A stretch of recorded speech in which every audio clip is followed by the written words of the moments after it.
Bonjour et bienvenue dans la chaîne de Mathématiques Sciences. Dans cette toute nouvelle vidéo sur le thème numéro 4, sur une musique porteur d'informations, je vous propose qu'on s'intéresse ici au son, qui est un phénomène vibratoire un petit peu particulier. Et donc on va couper la vidéo en différentes parties. On va s'intéresser aux caractéristiques d'un son musical, au niveau d'intensité d'un son, et enfin donc aux instruments de musique. Sur ce, c'est parti mon clic. Alors tout d'abord, au niveau des caractéristiques d'un son musical. En fait, on va le caractériser tout d'abord par deux éléments, c'est-à-dire la hauteur et son timbre. La hauteur, c'est tout simplement une propriété du son musical qui va être liée à la fréquence du signal périodique associé. Et le timbre d'un son musical, c'est également une propriété qui va être liée cette fois-ci à la forme du signal périodique associé.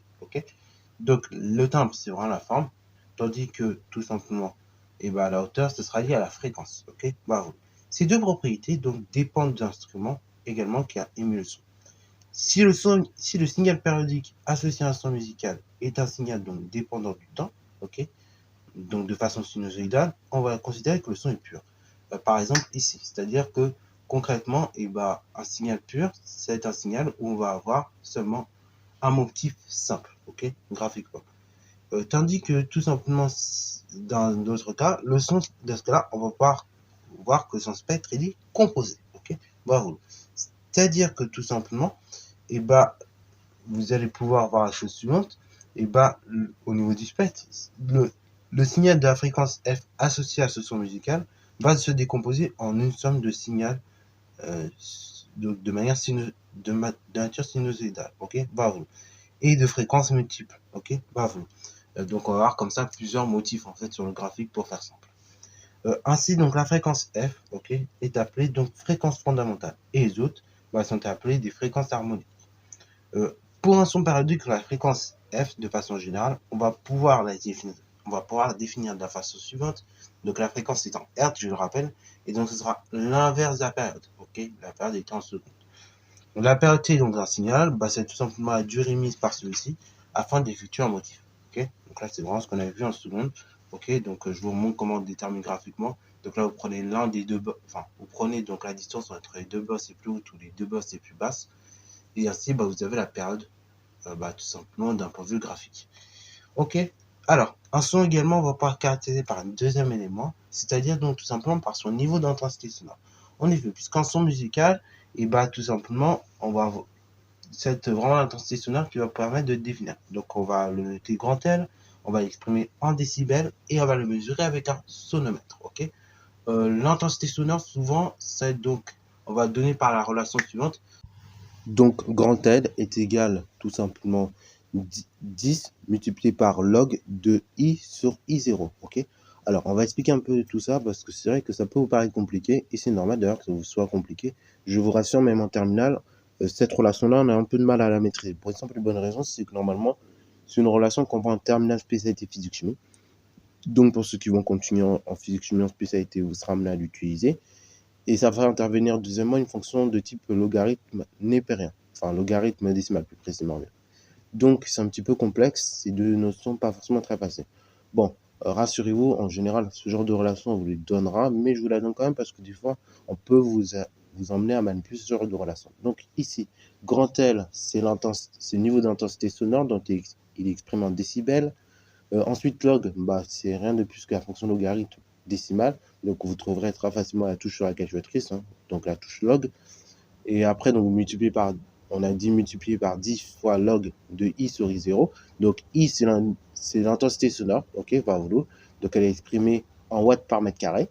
Et I0 correspond tout simplement à l'intensité sonore moyenne, autour de 1 kHz. Et donc, cette valeur, elle vous sera très souvent donnée. Elle vaut ici tout simplement 10 puissance moins 12 watts par mètre carré. Également, donc, on peut définir par conséquent l'intensité sonore par la relation suivante. Donc, tout simplement, on aura grand I égale I0, donc l'intensité sonore de référence, comme je l'ai dit, multiplié par 10 puissance grand L sur tout simplement 10.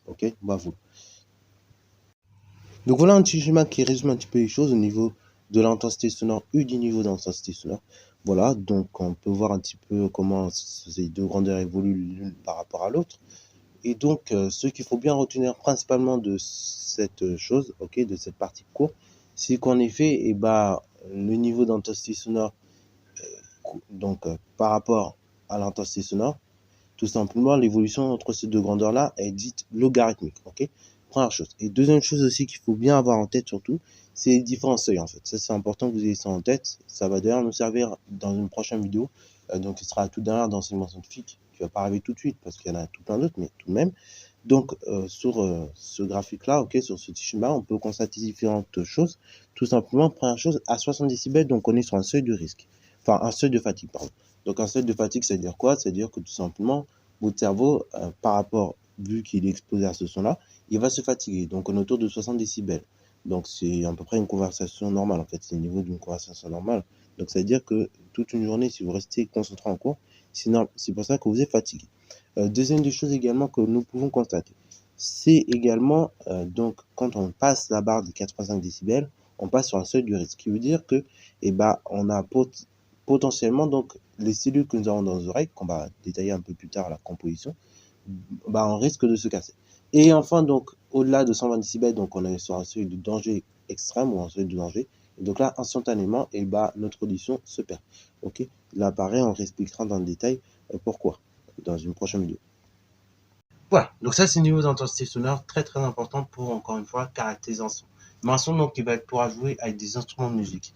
En effet, notamment les instruments à cordes, par exemple. Donc deux instruments à cordes, en fait, vous allez tout simplement avoir une corde qui va être tendue, tout ça, et qui va émettre donc en vibrant un son composé, ok, dont la fréquence fondamentale ne dépend que de ces caractéristiques suivantes, c'est-à-dire la longueur, la tension et la masse linéique. Vous allez dire, ouais, mais du coup, la masse linéique, c'est quoi? Et c'est quoi la tension? Alors, la tension, première chose, oui, c'est pas la tension de l'électricité. Voilà. Pour ceux qui font spé physique, ça va vous calmer un petit peu, c'est pas la tension de l'électricité. Non, c'est une force, ok? Bravo. Enfin, pour ceux qui feraient spé physique, qui mélangeraient, parce qu'en soi, c'est des forces qu'on peut voir en spé physique aussi, mais bon, c'est plus rare. C'est pas vraiment un programme. Mais ça arrive, tout dépend de la situation sur laquelle on travaille. Donc oui, ça peut arriver. Donc la tension, ça va être une force qui va être exercée sur une corde. Et donc celle-ci va être exprimée en newton, comme toute force de façon classique. Ensuite, donc la masse linéique, qu'on va exprimer en kilogrammes par mètre ou bien en grammes par mètre, c'est la masse par unité de longueur. Ok.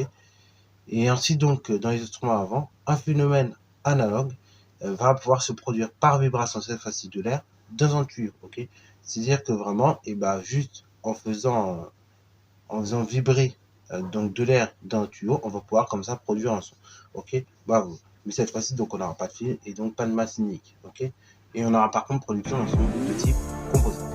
Voilà, donc c'est tout pour cette vidéo. J'espère qu'elle t'a plu. Si c'est le cas, n'hésite pas à la liker, commenter et voir ce soir en mathématiques et en sciences.